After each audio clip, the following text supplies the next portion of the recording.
On your feet! Get them going!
Could you hear me before? Could you hear me at all? Could you not hear anything I said? That was the most profound thing I'd ever said in my life, and now for the life of me, I can't remember what it was. I was speaking in tongues. Just kidding. No, I was just saying I'm late because I couldn't figure out my I couldn't figure out my camera. I have two cameras, but I can't seem to get them to agree to work at the same time. So, here I am. Here I am. Looking for the rubber band in my pocket. All right. What's up, everybody? I hope everybody's having an excellent Friday. Friday. It's not hump day. It's Friday, end of the week. I have a lot to do today. I was reading Adlib, Mystery Science Theater Style. Oh. Yeah, that was... Don't ask me, man. I don't... Technology is not a perfect technology, if you know what I'm saying. If you know what I'm saying. So, yeah, yesterday's show was interesting, wasn't it?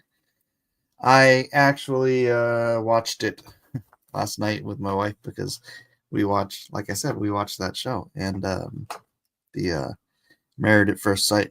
And so she'd watched ahead of me because I fell asleep the other night. And then so we were watching it back. And yeah, boy, like they just made some really bad. You know what the bad choices are? There's a guy, one of the experts.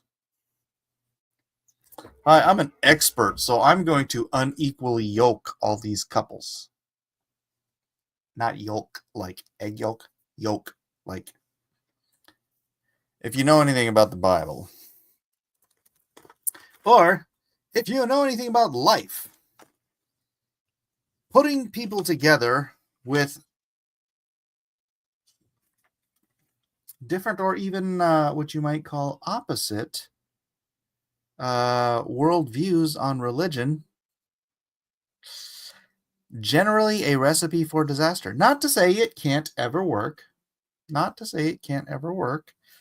But if you're calling yourself pastor, I don't know who this guy is, what kind of freaking church this guy is a pastor of, but he's a heretic, this dude. So one of the couples, they couldn't agree on how to raise their kids because one of them is, let's just call it, either atheist or agnostic, and the other one is a Catholic who she really dove deeply into her faith when her twin brother died. And so she's like, I want to raise the kids Catholic. He wants to raise them without any religion whatsoever, like my dad raised me. And lo and behold, that was a problem. And then another couple who on in every other measure in their relationship, they are just completely copacetic.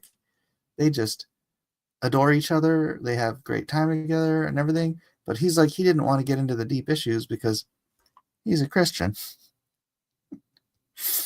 And she's an agnostic Jew. And so it's just, she's like, you think I'm going to hell? And then the pastor's like, well, do you believe in hell? And she's like, no.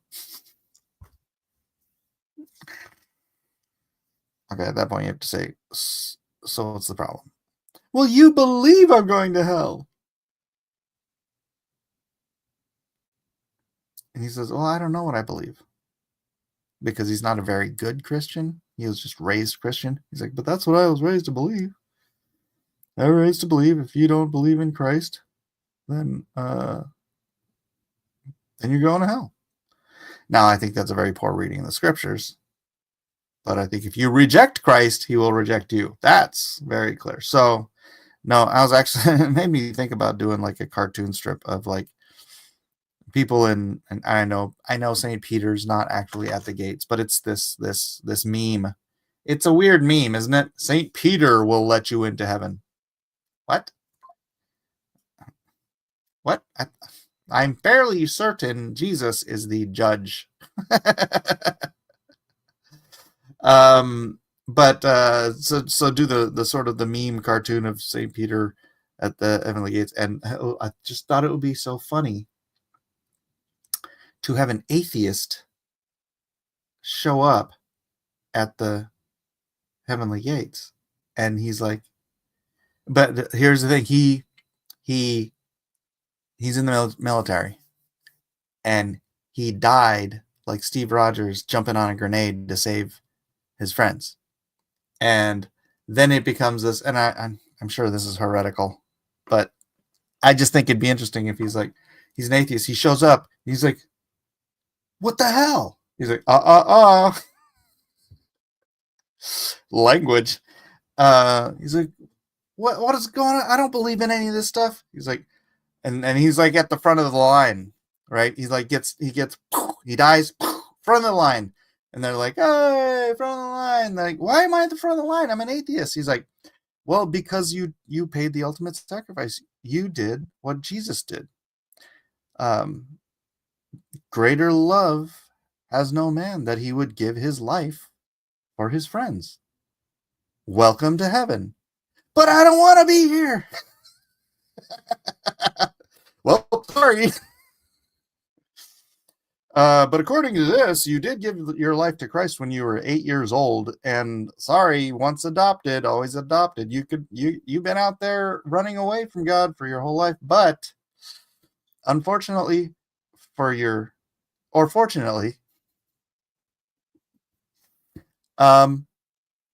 you were adopted into the family of Christ, and you may have gotten mad at Dad because he didn't answer your prayer when you were 12, 16.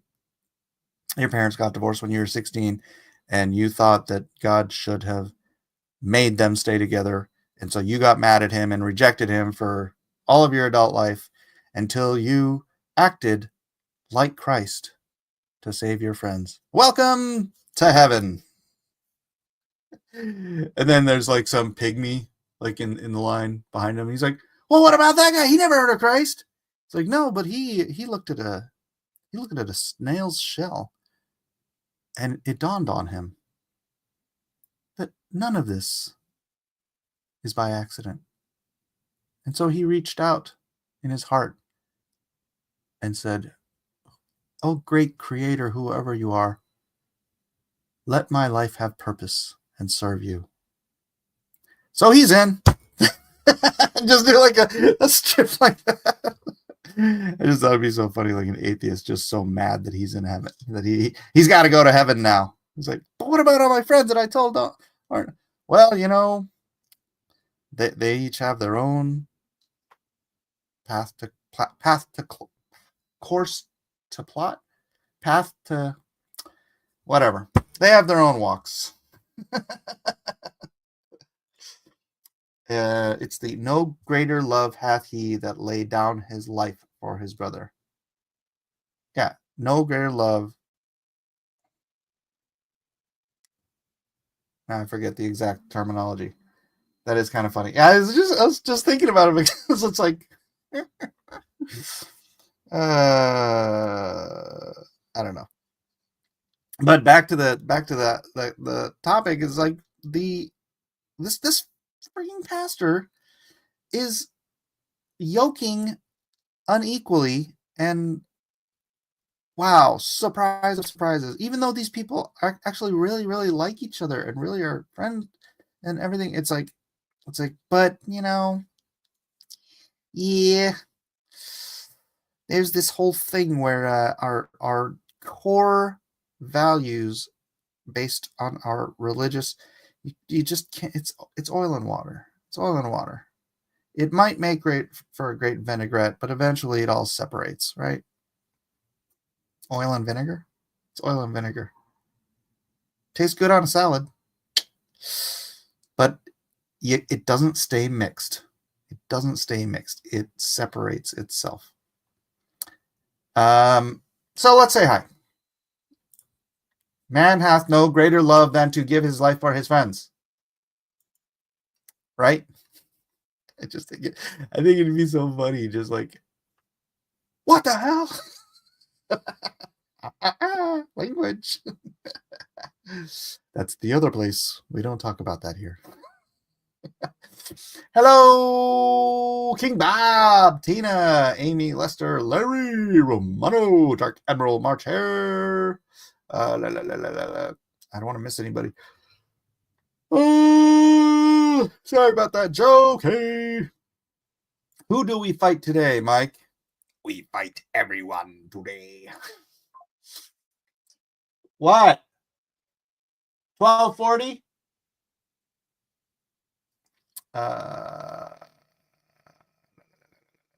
Jiminy Cricket. Chuck Keyworth. You know what's funny is like, I'm a yeller. Arm's still not quite where it needs to be. Keep praying for my arm, by the way. Did my camera just shift?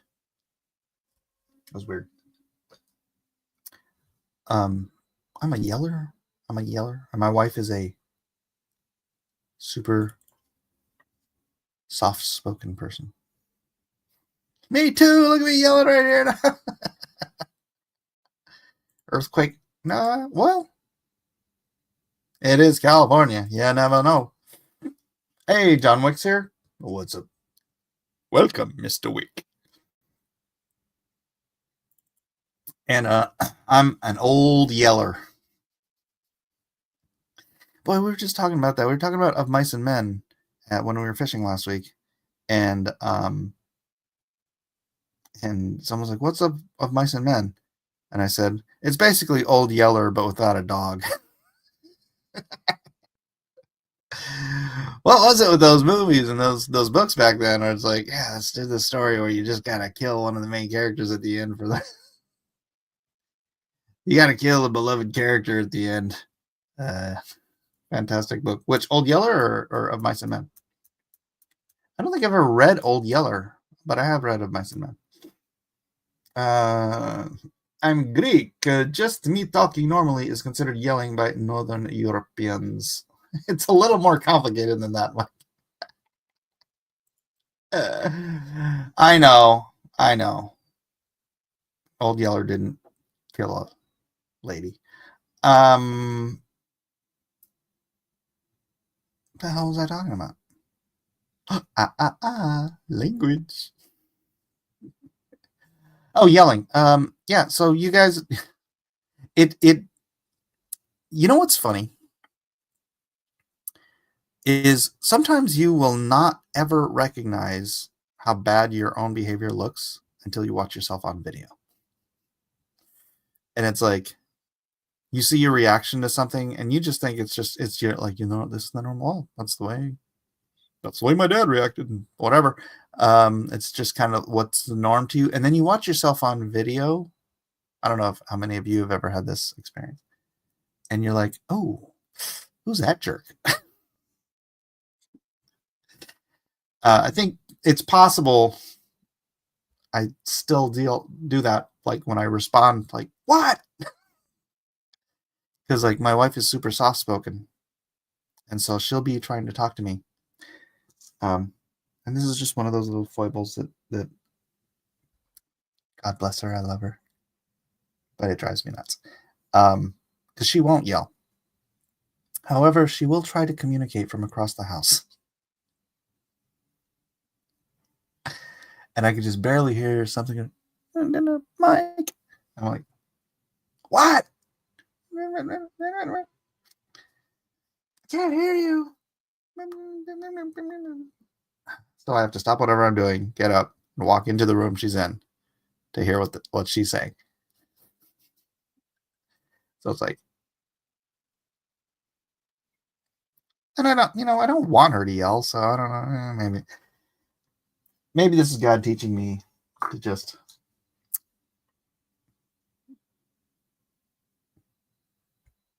be quiet, be a little more quiet. Mrs. Miller is such a sweetheart. She is such a sweetheart. She won't ever yell. She won't ever yell. So like JoJo won't get out of bed, right? She'll get up. She'll alarm goes off. She gets up. She goes in the room. JoJo, it's time to get up. JoJo, you have school. JoJo, you have to get up. She'll do this for 10 minutes. I'm just in bed and I just yell from bed. JoJo, get up now. And usually he gets up first time I yell.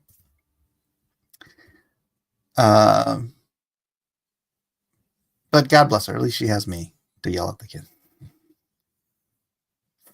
My dad's side of the family are all loud. My wife didn't believe I'm the quiet one until she met my family. Got some popcorn, sweetie? My house has 2 floors. We are yelling like a ship's crew.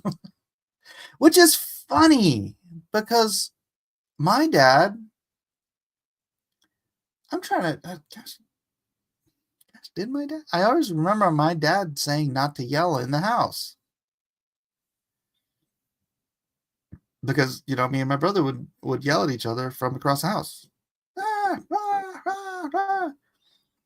And he's, don't yell in the house. Of course, he'd yell, don't yell in the house. It's not like he'd walk into our room, each of us go, can you please not yell in the house? And then go to the other room, can you please not yell in the house? He'd just yell, don't yell in the house. It's a little bit like putting a fire out with gasoline, but, whatever. But I can see why some think I may get carried away with my actions. Oh, wait. People think I have violent tendencies. I view myself as more acting in self-defense or defense of others. Put me together with some Italians and we can destroy a little quiet mouse dinner. This is not your accent, Joe. I know this. We're not going to start talking about dogs and wolves again, are we? That was drawn and quartered. I was gonna say, I don't think you'd like having a loud wife. No. I mean, I love that my wife is quiet and demure and gentle. So I can't really complain about it. I just have to get up and walk into the other room and see what she wants. Now, what she could do is just walk into my room to talk to me instead. But you can borrow my wife. Whoa, Jiminy. Yo, we don't do that here. Hello, Christian channel, cross-examinations. She yells when she's right next to me on the couch.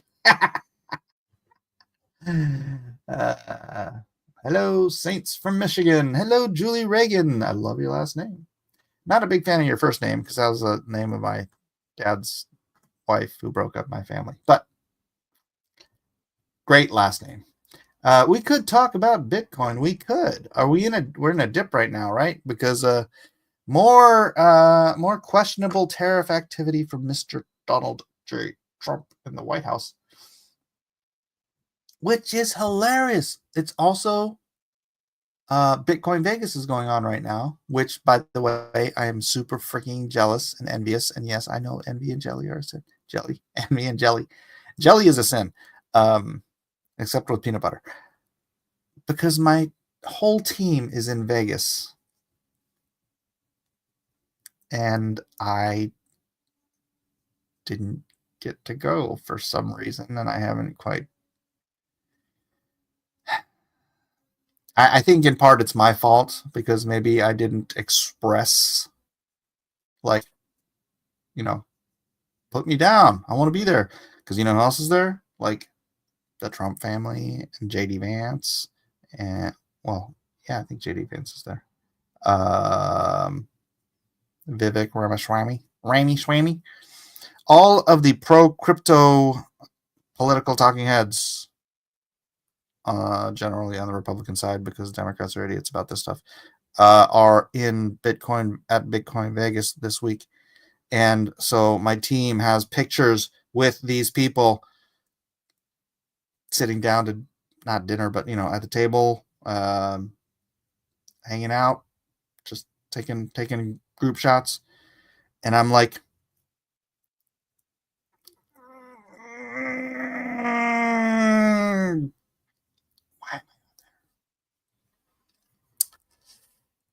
but ironically, Bitcoin always seems to dump during Bitcoin, the annual Bitcoin conference. Last year it was Bitcoin Nashville. I didn't get to go to that because I was at summer camp with my kids, which I would never, ever, ever put a Bitcoin conference ahead of my kids' summer camp. Never, ever would I do that. However, Donald Trump was speaking at that one, and our team had like third row seats. I have so much. Look, it is what it is. I get to be here with you guys.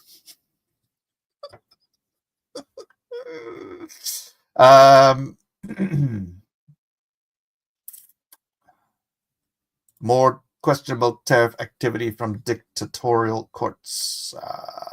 Sin City, maybe that's a good thing. There's the bright side. Maybe that's the good thing. Maybe that's a good. Although I'd just be hanging out. Actually, my wife wanted to go too, but I'm like, we're not supposed to, take our spouses. And she's like, I just stay in the hotel room because, they get me a hotel room when I go to these conferences. They get me a nice hotel room, whatever the hotel is. Usually it's a pretty nice place. And nobody else should know my wife is there. Were you not invited? Well, here's the thing. I don't want to go into the whole thing. But early on, like a few months ago, a couple months ago maybe, we were asked who wants to go to Bitcoin Vegas or who's available to go to Bitcoin Vegas, and I didn't answer. So that's why I'm saying it's probably my fault. I didn't answer because I wasn't sure what my schedule for this week was going to be, because like camps and events and my cousin's wedding and stuff hadn't been cemented yet. And so I think that's where I dropped the ball back then. And then as it got closer, usually when one of these things gets closer, I get like sort of a Mike, are you going? Or Mike, do you want to go? And it seemed like, oh, okay, well, we had a limited number of passes, it sounds like. And which I don't know why. I mean, I'm not quite sure why. Oh, it's because Wendy's gone. Wendy was part of the team, and Wendy's not part of the team anymore because she wanted. Well, I'm not going to talk about that. So yeah, that's why I'm saying it's probably my fault. So I can't. Even though it's my fault, I can still be jealous of everybody going there and being in a place that I desperately want to be. Maybe you're too loud. Maybe.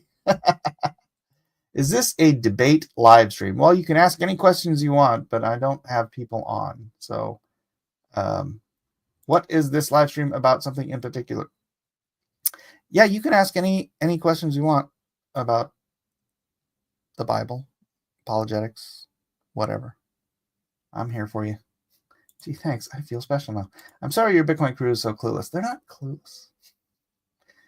But yeah, Grindr. Usually, you know, I spend a little time just chit-chatting with the chat before atheists start swarming in when they see the Reconstruction Zone, because they're Justin simps, and they're like, I have to go defend Justin's stupid takes on everything, and then I deal with that for most of the rest of the time. Oh, sorry, Mike and Mrs. Miller. If you have the courage to try one, let me know, King. What?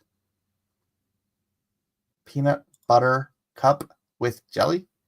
Oh, you mean like a Reese's? Do they have Reese's with peanut butter and jelly? That sounds amazing. I grew up on peanut butter and jelly. Like elementary school, middle school.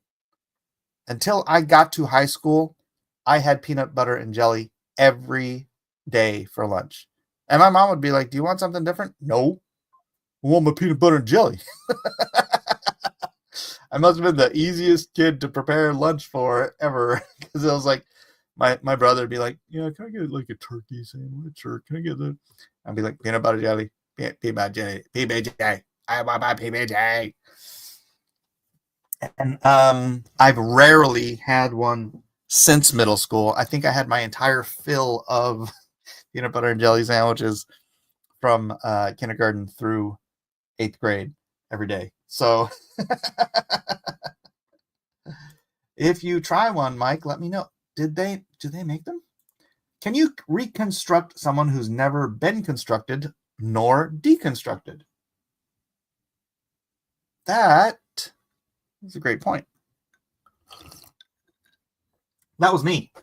I was raised agnostic, so I had never been constructed or deconstructed. So in one sense, oh gosh, that's my coaster is getting all disgusting. In one sense, maybe it's just construction for a guy like me, or maybe a guy like you.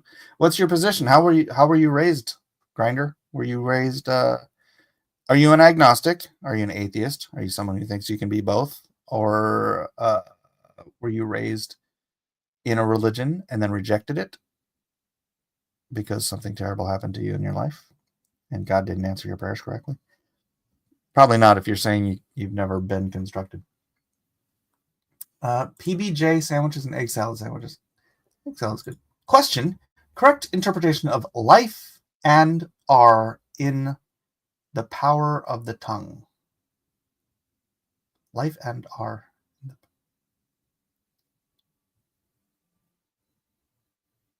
I'm not. Are you sure you're quoting that correctly? Oh, life and death. Life and death are in the power of the tongue. I mean, I believe that's probably a little bit metaphorical. With your words, you can elevate or you can destroy. Right? It is the power of the tongue to. I mean, think of edifying or character assassination.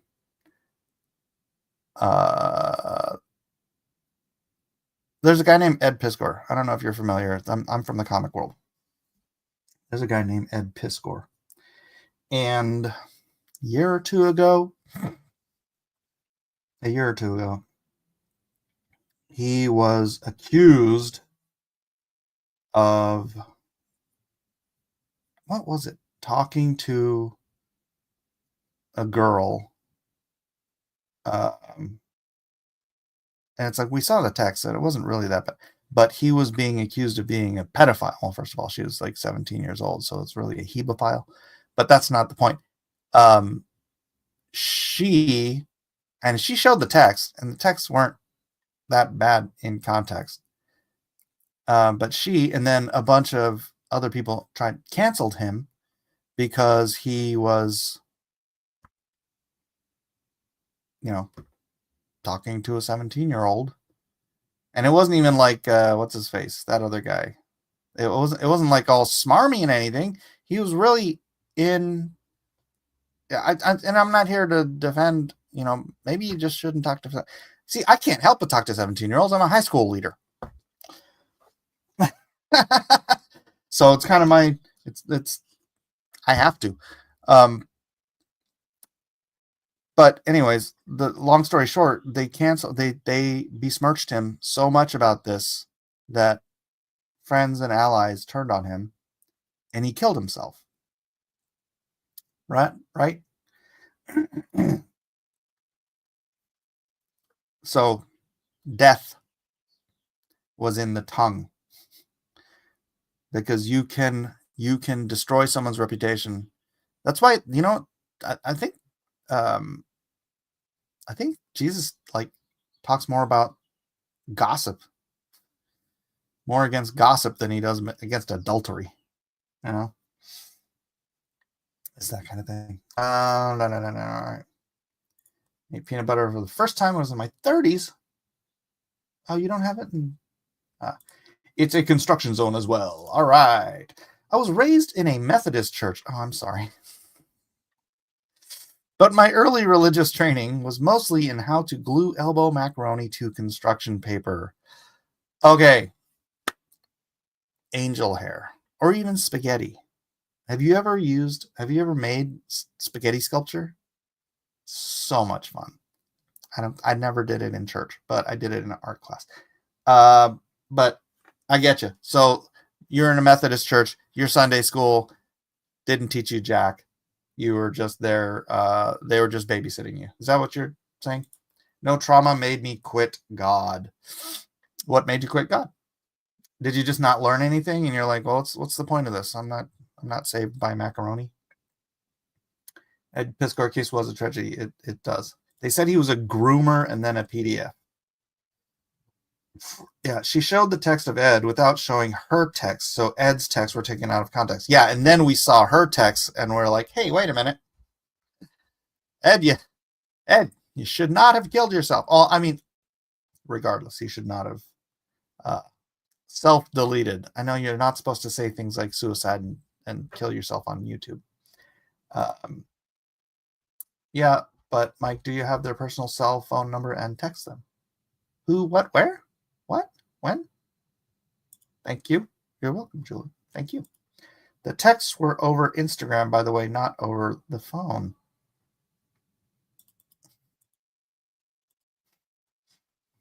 It's awful what happened to Piscor. Did he make a questionable choices, possibly, but no real crimes that I'm aware of? Right. People are using that verse to say they speak themselves out of having cancer, etc. Well,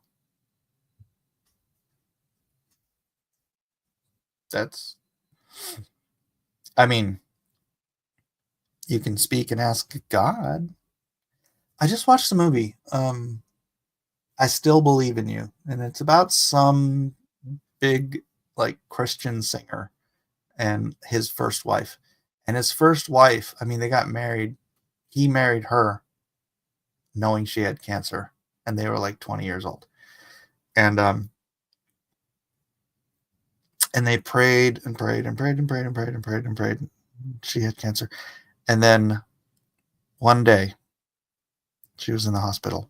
I think she was in the hospital. And the cancer disappeared. There was no trace of cancer in her body. So, yes. Was that a miracle? Yes, that was a miracle. And then they got married.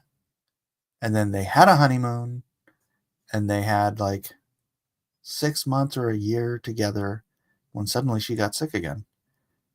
And they went back in the hospital and they're like, the cancer's back. And it's aggressive. And she passed away.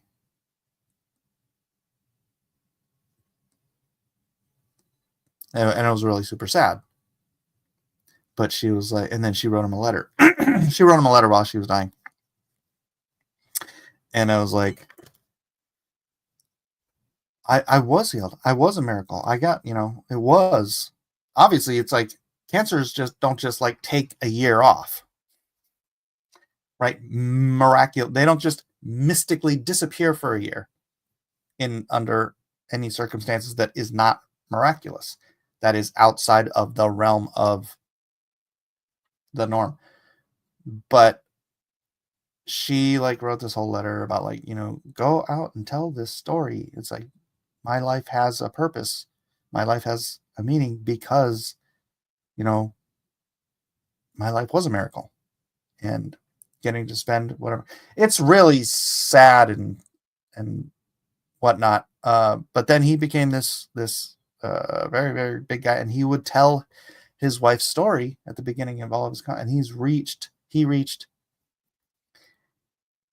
millions of people with this miraculous story. And so it's like the Job story, right? And that's that challenge I always ask. If you knew for a fact that your life story would affect millions of people, but you had to go through all the crap Job went through in order for your life to have that much meaning, would you accept that challenge? And, this is a very truncated version of that, but yeah, it was very...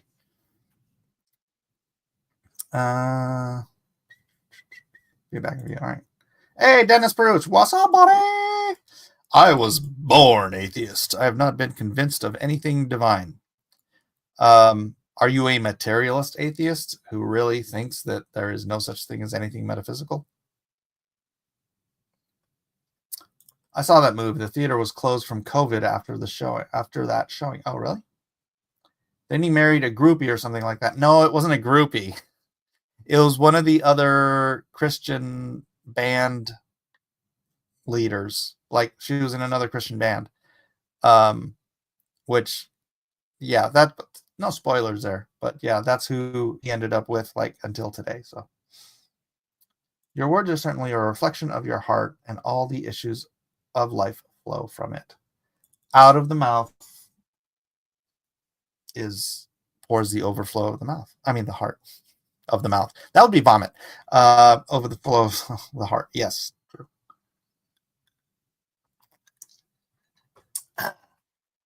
The movie Mike's describing sounds like the prequel to John Wick. Very nice. No. I'm very curious. Grinder, are you a materialist atheist who doesn't believe anything metaphysical is real? Paperbag Man. Hey, question. What do you guys make of Matthew 16:27-28, where Jesus promises his disciple to return and establish the kingdom before some standing there would pass away? He doesn't say before some standing there. He's talking about, and I understand that different people interpret this differently. If you're a preterist, you think that, okay, the preterist would say that the coming of the Holy Spirit is the fulfillment of this in their translation. I don't accept that. The non-preterist, like me, he's speaking about a generation that is going through the signs of the end times. No, it's not. Some are saying will not taste death before they see the Son of Man coming in his kingdom. Well, then maybe the preterist is right in that sense. But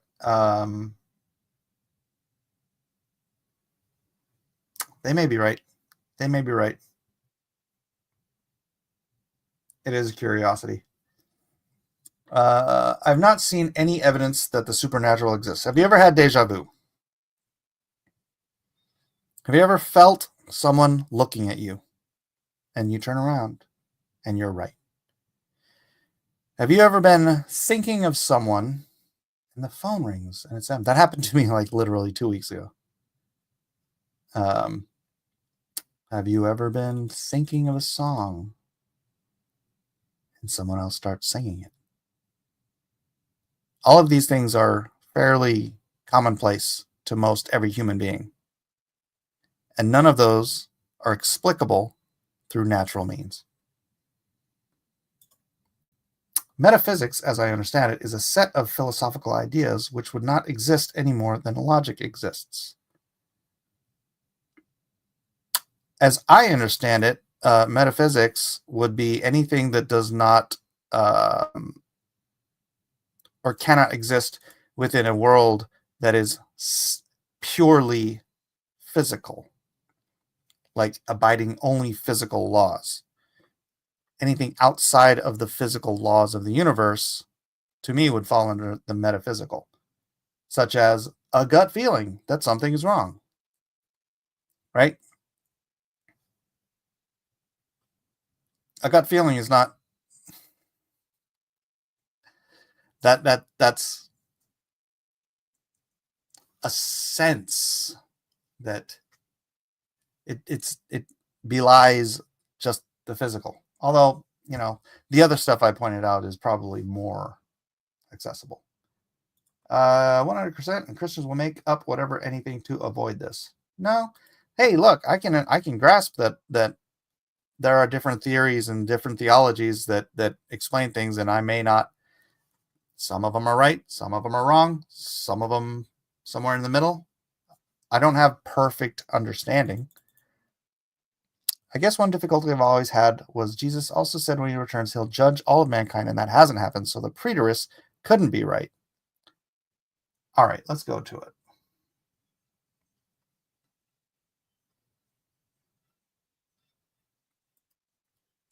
Does it say when he comes back? Because I'm pretty sure he's talking about the resurrection.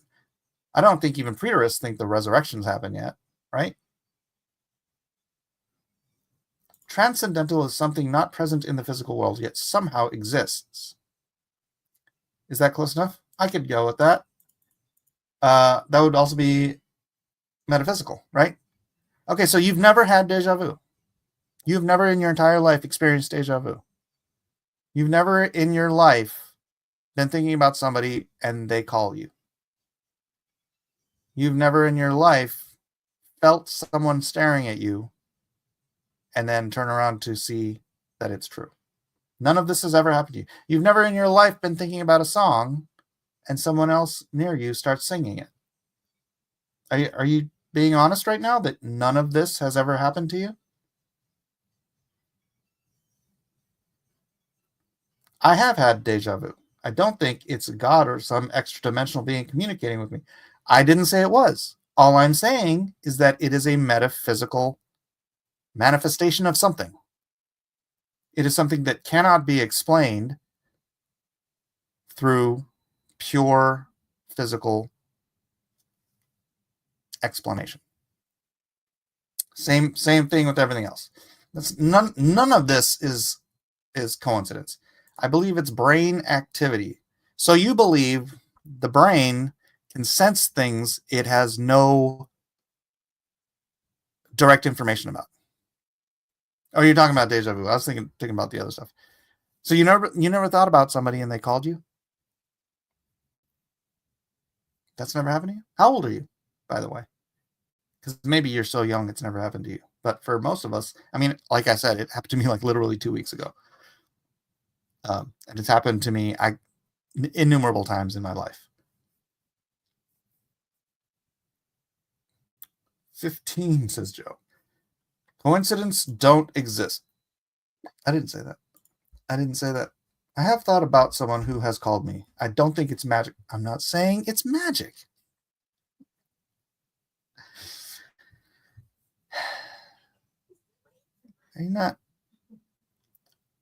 I'm just expressing to you that something that cannot be explained through the purely physical is by definition metaphysical.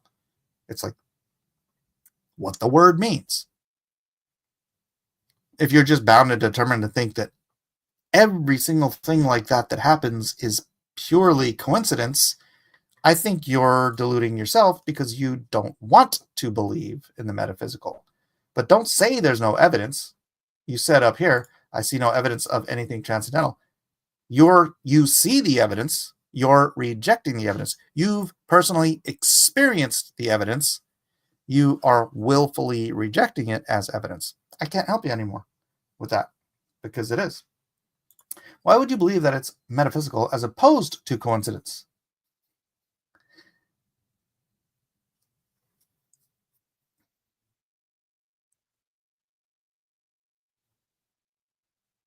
I think about my friends. My friends call me. Sometimes both of these happen in a short time interval. So you've never been thinking about a song. Just some random song is in your head and someone else starts singing it. It seems like you're bound and determined to believe that it's metaphysical. Well, yeah, because I'm not. It's obviously metaphysical. I mean, these things happen to everyone, and they're just little sprinkles of like insignificant metaphysical activity. Just to be like, hey, pay attention. There's a little more to this life. All right, have you ever studied near death? It is the right word. Well, it. Okay, let's look up metaphysical.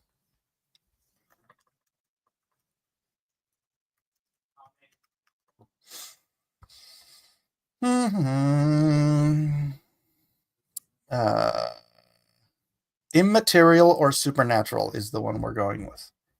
So immaterial, literally immaterial. Immaterial, not physical. It can't be understood through physical explanation. I mean, you can believe in like the brain has psychic powers or something, and that we just don't understand that. I guess that's one way to opt out of the metaphysical, because you're claiming these things happen because maybe we don't understand how powerful the brain is, and the brain has I don't know, some power beyond, right? Meta does not mean not. I'm reading it. Immaterial is one of the definitions of metaphysical. So it's literally, I mean, we're arguing on pedantics. You know what I mean? And I'm going by what the definition says. So let's just move on. Why is this an argument? You can use words any way you want. Okay, literally, definition: immaterial or supernatural. Immaterial. What does immaterial mean? Metaphysical. I'm using the word the way it's described. Metaphysical, that is also a branch of philosophy. That's not the definition I'm using. I'm not being unclear. Okay, I apologize if you're expecting me to use it in the philosophical sense. I'm using it in the literal sense. Now dude is ignoring all my chats because he has no response to any of them. Okay, fine. What is it? They can also simulate out-of-body experiences by zapping the right parts of the brain too.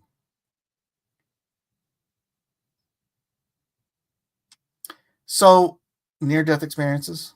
Have you studied near-death experiences? Can you explain how this simulated out-of-body experiences from someone who's dead on a table, while their out-of-body experience is them in another room, in another part of the building, listening to a conversation their loved ones are having about them. And then their dead body is resuscitated, and then they tell the people what they were talking about in the other part of the building. Is that zapping the right parts of the brain, Paperback Man? Or do you just don't believe any near-death experience people? But you clearly said that it wasn't a coincidence. Now you're backpedaling and claiming you meant non-physical. Come on. That's not. How is that backpedaling? No, from the beginning of this, I said metaphysical means cannot be explained through physical means. How's this backpedaling? Yeah, so you're just gonna Sounds like people. Yeah, because that's what people do when they die and then are resuscitated. The first thing they think of is how can I make up a story to make it sound they were just dead. Usually they're concerned about things other than, making up stories.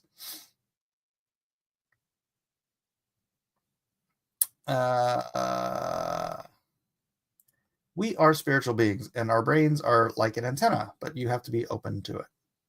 Can we have some sources on that simulation? Yeah, right.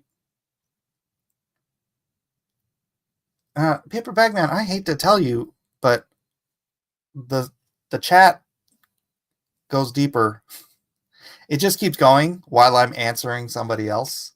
So forgive me if I'm not being super attentive to every single post that you make. If you need a tissue, maybe just think about a tissue and someone will call you and bring you one. Respond to my previous chat about religious followers seeing prominent figures of their religions in near-death experiences. Obvious hallucinations. I'd like them to be real. They're interesting, but they're not. I read Betty J. Eadie's book on her experience, and yeah, she talks about that very much.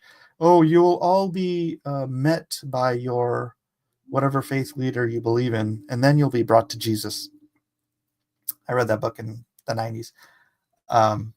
That's what got me into Christianity, was near-death experiences and studying all this stuff and finding out. Yeah, I don't know if they're obvious hallucinations. I can't explain something like that. And I'm not, it's like someone takes a trip to heaven. I grant you that can't be like used as evidence. I mean, it can be if you want to believe it, but it's weak evidence compared to the evidence of, hey, I heard you talking about, grandpa's blah, blah, blah. Oh, although that's a weird one. When people die and then they go see loved ones and they come back with messages for other people that there's no way on earth they could have known. And these reports are not that rare. So yeah, you can just say they're all fake because you are damned determined to make sure there's no such thing as the metaphysical reality. But if you have an open mind about it and you're like, well, I mean, has this stuff been cataloged? Has this stuff been, I don't know. I just look, man, I've had death in my life, and I've had people in the hospital, and I can't think of a time when someone's in a life death situation where they're just sitting there trying to think of how they can turn that to their advantage and get on the news with a near-death experience or something like that. It just, there's no credibility in saying they're making it up. Could it be a hallucination? That's a much more credible argument than saying they made it up. But for not the heaven ones, and I went and I saw Jesus, or I went to hell and it changed my life. All those ones are very, very private testimony, things that don't have any like way to verify. But if somebody wakes up and they're like, blah, blah, blah happened in the other room, even though I was literally dead at the time. So how could I know this? I was dead.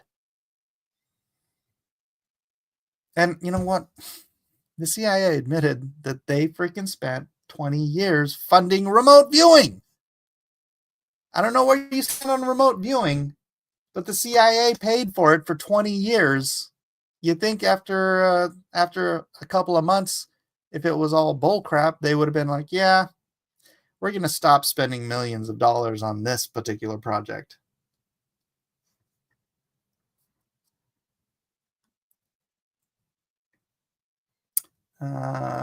Easy motivation to make up an NDE. Paperback Man, jump into the Discord and drop your links.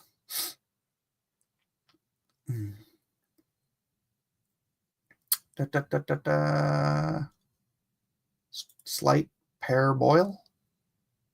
Parboil? I don't know that word. They write books and make thousands, sometimes millions, to pay their hospital bills. Okay. All right. Then explain the CIA funding remote viewing for 20 years. That's on record. And you cannot believe in remote viewing. I'm sure a lot of the Christians here probably don't believe in remote viewing, but I believe that the CIA wouldn't have funded remote viewing, and I believe Russia also funded remote viewing if there was absolutely nothing to it. Which, again, if you want to just maintain the there's no such thing as metaphysical,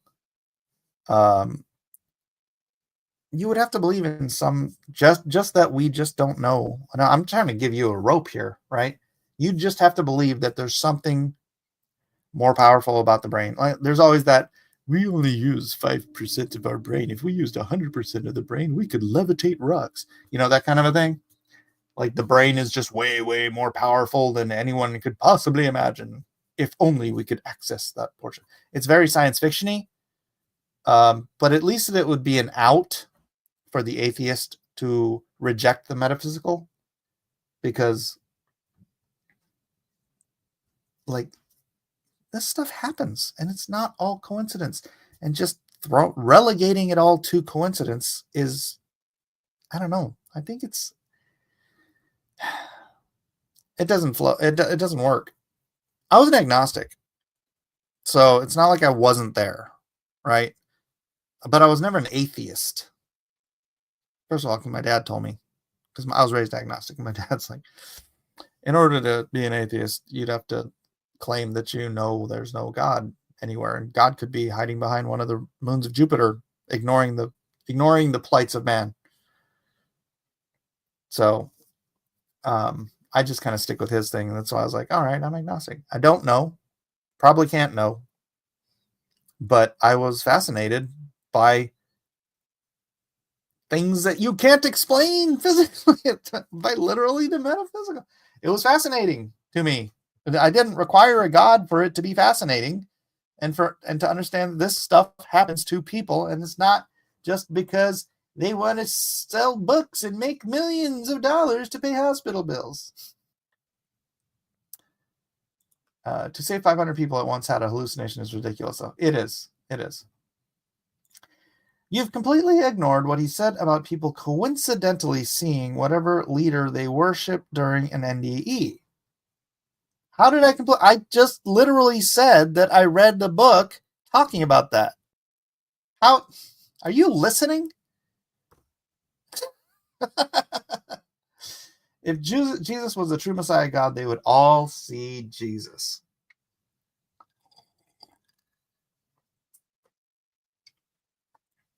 Well, I can't explain everything. I mean, I think Betty Eadie, you can look it up. It's Embraced by the Light, I think, is the book. And she says that's what happens when you die. Now, I'm not taking it as gospel. I'm certainly not taking it as gospel. But she says that when you die, you see whatever your spiritual leader is. Buddha, whatever. And because it's comforting to you to think that you were right. And then they take you to Jesus because he is the one true God. I don't buy it. And I'm not saying everything is true. I'm making the claim that this is a metaphysical thing that happens. I can't pretend it doesn't happen. But you can, I guess. The way I see it is like an antenna in our brain. That's how we use almost all situations like this. I will say one thing I do find interesting is they all end with the phrase, "It's not your time. You have to go back."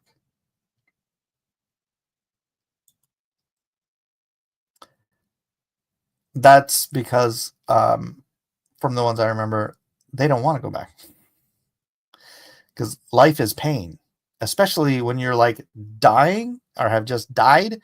You're in an extremely painful situation, and you're like, but it's perfect here. There's no pain and no tears, and it's full of love and joy and light. And you want me to go back into my broken, pain-riddled body? Can we not do that? Can I just stay here? And they'll be like, not your time.